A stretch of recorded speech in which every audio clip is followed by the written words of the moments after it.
Assalamualaikum warahmatullahi wabarakatuh. Di sini saya Himadi Saida dengan NIM 5210116 bersama rekan saya. Saya Mailina Putri Nur Hasanah dengan NIM D502100100. Kami dari kelompok 37 akan mempresentasikan proposal kami yang berjudul imobilisasi fotokatalis TiO2 pada plastik dan karet untuk pengolahan limbah cair batik dengan pengaruh sumber cahaya dan jumlah katalis terhadap efektivitas fotokatalis. Next.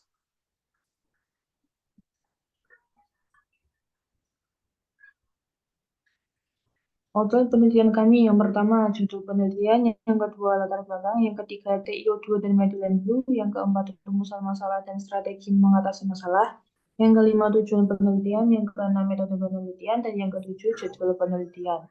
Next.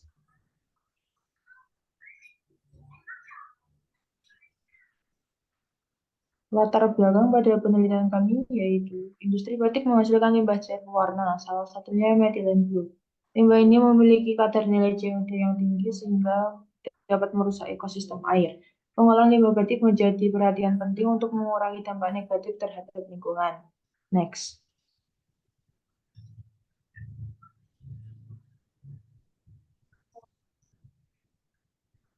Wildan et al. 2018 menggunakan TiO2 untuk menurunkan CO2 pada limbah batik hingga 78,31%. Dian Utami et al. 2019 mengembangkan fotokatalis berbasis TiO2 yang efektif di bawah sinar matahari dan mampu mengurai pewarna hingga 98%. Sutisna et al. 2017 menggabungkan metode elektrostatik dan termal untuk mengikat TiO2 dan berhasil mendegradasi warna air limbah batik sebesar 50,41%. Islamiyati et al. 2023 dengan metode imobilisasi thermal milling menggunakan TiO2 dan material PP menghasilkan penurunan methylene blue sebesar 72%. Next.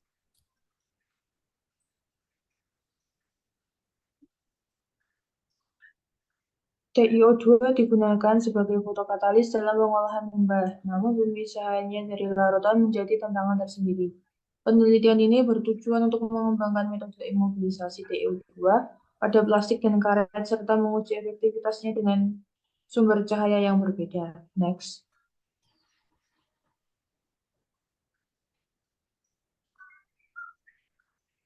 Rumusan masalah dan strategi mengatasi masalah. Rumusan masalah yang pertama yaitu bagaimana cara imobilisasi fotokatalis pada bahan plastik dan karet.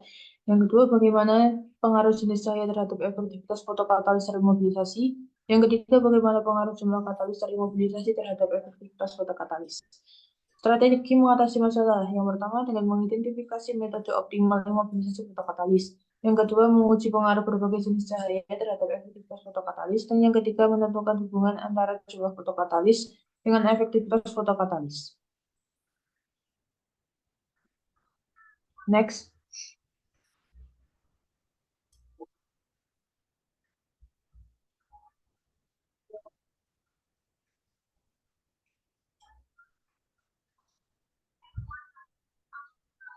Tujuan penelitian kami terdapat tiga, yaitu mengidentifikasi metode optimal imobilisasi fotokatalis TiO2 pada plastik dan karet, kemudian mengevaluasi pengaruh berbagai jenis cahaya terhadap aktivitas fotokatalis, dan yang terakhir mengetahui kuantitas optimum fotokatalis untuk meningkatkan kinerja fotokatalis.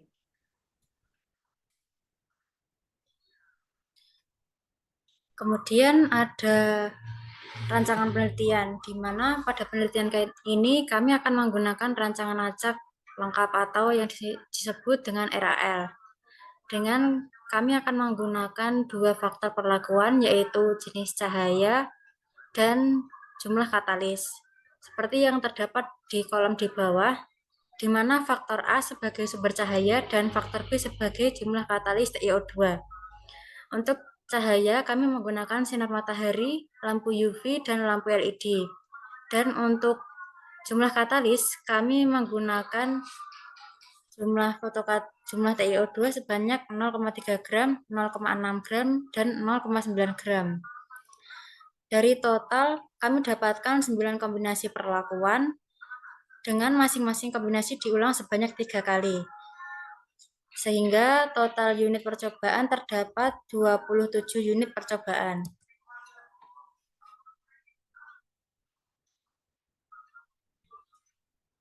Kemudian ada variabel penelitian. Variabel ini kami ada dua, yaitu variabel bebas dan variabel terikat.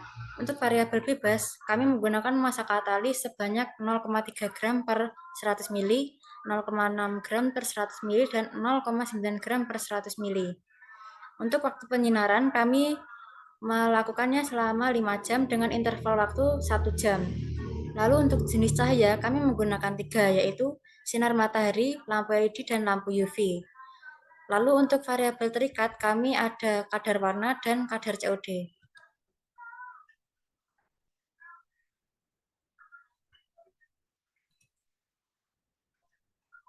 Kemudian untuk prosedur penelitian, kami terdapat 3 tahap. Untuk tahap pertama adalah sampel penelitian, di mana sampel akan kami dapatkan dari limbah batik yang terdapat di Lawean, Surakarta. Lalu untuk limbah buatan dari metilen blue akan kami buat di Laboratorium Teknik Kimia Universitas Muhammadiyah Surakarta.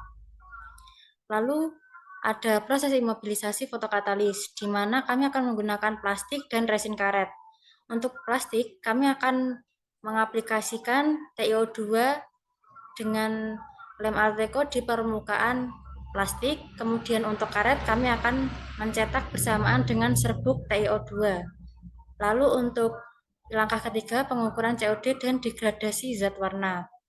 Langkah ini kami akan lakukan sebelum dan sesudah percobaan. Untuk di bawah ini terdapat ilustrasi dari fotokatalis, di mana limbah cair berwarna tersebut akan kami letakkan di dalam sebuah akuarium, kemudian dicelupkan fotokatalis yang sudah terimobilisasi, kemudian akan kami paparkan di bawah sumber cahaya, yaitu sinar matahari, lampu LED, dan lampu UV. Lalu ada jadwal penelitian, kami melakukannya selama 1 bulan. Untuk minggu pertama, kami akan mempersiapkan alat dan bahan, imobilisasi fotokatalis, kemudian uji spektrofotometer dan uji COD dengan fotometer, di mana uji COD akan dilakukan di Dinas Kesehatan Surakarta, lalu uji spektrofotometer akan dilakukan di Laboratorium Universitas Muhammadiyah Surakarta Teknik Kimia. Kemudian untuk pemaparan sampel di bawah sumber cahaya dan cek penurunan kadar zat warna akan kami antisipasi waktunya selama 3 minggu, karena mengantisipasi adanya kendala dari sumber cahaya yang kami gunakan. Salah satunya adalah matahari, di mana akhir-akhir ini sudah memasuki musim penghujan yang akan menghambat efektivitas terjadinya fotokatalis.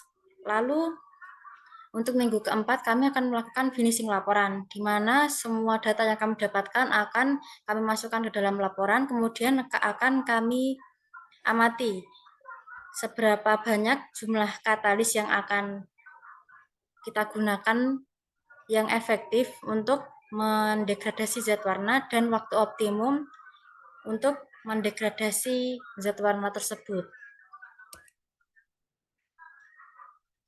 Ya, mungkin pemaparan kami dari kelompok 37 sekian.